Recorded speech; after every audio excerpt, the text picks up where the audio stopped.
আপনারা দেখছেন challenge 26 bulletin.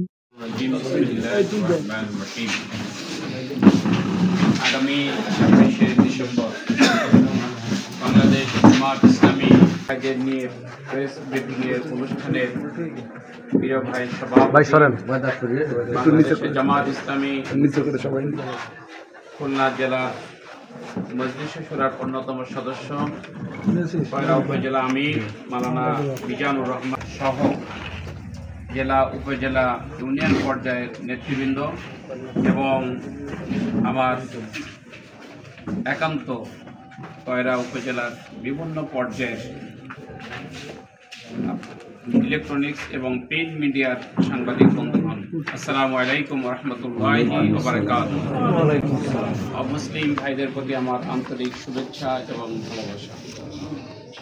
আমরা প্রথমেই সেই মহান রব্বুল আলামিনের দরবারে শুকরিয়া আদায় করছি, যিনি কয়রার মতন একটি অনুন্নত এলাকায়, যেখানে প্রত্যেক বছরেই প্রাকৃতিক দুর্যোগে আমরা অনেক ক্ষতিগ্রস্ত, অবহেলিত এলাকা বলে চিহ্নিত, সেই এলাকায় বাংলাদেশের জামাত ইসলামীর সম্মানিত আমির ডাক্তার শফিকুর রহমান এবং সেক্রেটারি জেনারেল সাবেক সংসদ সদস্য অধ্যাপক মিয়া গোলাম পরওয়ার সাহেব এই কর্মী সম্মেলনে অতিথি হিসাবে আমাদের মাঝে উপস্থিত হবেন ইনশাআল্লাহ।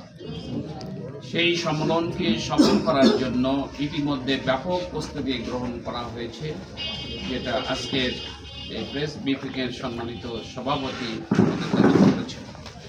আমি বলতে চাই যে আল্লাহ সুবহানাহু ওয়া তাআলা 5ই আগস্টে তার নিজের কুদরতি শক্তি দিয়ে দেশটা পরিবর্তন করে দিয়েছে, যেটা এদেশের 18 কোটি মানুষ আশা করেনি। ছাত্র জনতার 2000 রক্তের বিনিময়ে, 2000 শহীদের বিনিময়ে এদেশ নতুন করে স্বাধীনতা লাভ করেছে। 40,000 মতন ছাত্র জনতা আহত হয়েছে, তার মধ্যে কিছু সংখ্যক ভাইরা এখনো হাসপাতালে মৃত্যুর সাথে পাঞ্জা লড়ছে। এই অবস্থার মধ্যে দিয়েই আপনারা জানেন 5ই আগস্ট থেকে শুরু করে 8ই আগস্ট পর্যন্ত দেশে কোনো সরকার ছিল না। আইন শৃঙ্খলা বাহিনীর সদস্যরা অনুপস্থিত ছিল। আমাদের ডাক্তার শফিকুর রহমান সাহেব, তিনি আমাদেরকে নির্দেশ দিয়েছিলেন যে বাংলাদেশের জামাত ইসলামী এবং ইসলামী ছাত্র শিবিরের নেতা এবং কর্মীদেরকে দায়িত্ব নিতে হবে এদেশের 18 কোটি মানুষের জান এবং মালের নিরাপত্তার জন্য।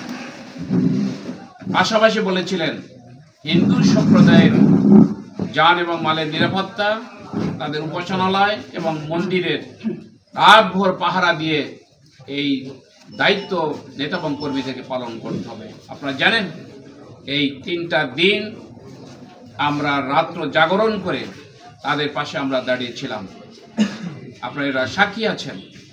সেই থেকে শুরু করে আজও পর্যন্ত আমরা বাংলাদেশের প্রতিটি অলিতে গলিতে সর্বত্রই আমরা এই দেশের 18 কোটি মানুষের সেবায় কিন্তু নিয়োজিত। এই পর্যন্ত কেউ বলতে পারবে না জামাতের কোনো নেতা এবং কর্মী, ইসলামী ছাত্র শিবিরের কোনো নেতা এবং কর্মী কোনো চাঁদাবাজি করেছে, দখল করেছে, দুর্নীতি করেছে, কারোর উপরে জুলুম করছে, নির্যাতন করছে, এই ইতিহাস কেউ কখনো দেখাইতে পারবে না। আমাদের আমির জামাত খুব ব্যাটিংভাবে বলেছে।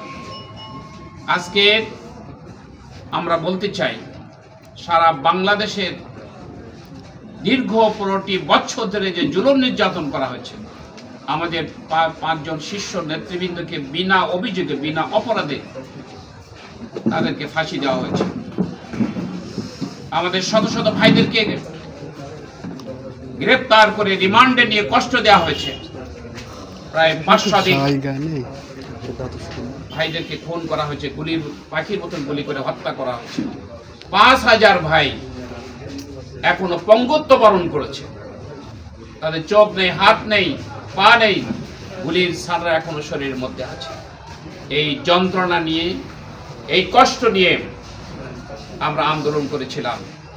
আমাদের আন্দোলনের শেষ নামছে হচ্ছে ছাত্র জনতার আন্দোলনের মাধ্যমেই এই আন্দোলনের পরিসমাপ্তি ঘটেছে। আমরা নতুন করে বাংলাদেশ পেয়েছি, এই বাংলাদেশকে আমরা গড়তে চাই। পাশাপাশি বাংলাদেশের জামাত ইসলামীকে আরও শক্তিশালী করার জন্য, সংগঠনকে আরও মজবুত করার জন্য সারা বাংলাদেশে এই ধরনের কর্মী সম্মেলন হচ্ছে, জনসভা হচ্ছে, পথসভা হচ্ছে। আপনারা শুনে খুব খুশি হবেন যে বাংলাদেশের এই প্রথম দুইজন বড় শীর্ষ নেতা কয়রা এবং পাইকাসা তারা সফর করবেন। আশা করি সব কিছু ঠিকঠাক থাকলেই 26 তারিখে ওনারা যথাসময়ে দুইটাই আনুষ্ঠানিকভাবে আমাদের কর্মী সম্মেলনের কার্যক্রম শুরু হবে। তার আগেই নেতৃবৃন্দ আসবেন ইনশাআল্লাহ। আমরা বিকাল 4টার মধ্যেই এই কর্মী সম্মেলনের কার্যক্রম শেষ করব ইনশাআল্লাহ। মিজান ভাই বলেছেন, আমরা বলেছি কয়রা উপজেলার মহিলা ছাড়া ঘরে আর কোনো পুরুষ মানুষ থাকবে না ইনশাআল্লাহ। এই কয়রা শহর, কয়রা সদরকে, কয়রা সদরে লোকে লোকারণ্য হয়ে যাবে, জনসমুদ্রে পরিণত হবে ইনশাআল্লাহ। আমরা এ পর্যন্ত আইন শৃঙ্খলার দায়িত্ব নিয়োজিত কর্মকর্তাদের কাছে আমরা বলেছি, এরপর হলো সিভিল প্রশাসনকে আমরা বলেছি, DIG, SP, DC, UNO, OC সবার সাথে, 2 উপজেলার সবার সাথে আমার কথা হয়েছে। আলহামদুলিল্লাহ তারা খুব আন্তরিকভাবে বলেছেন আমরা সার্বিক সহযোগিতা করব।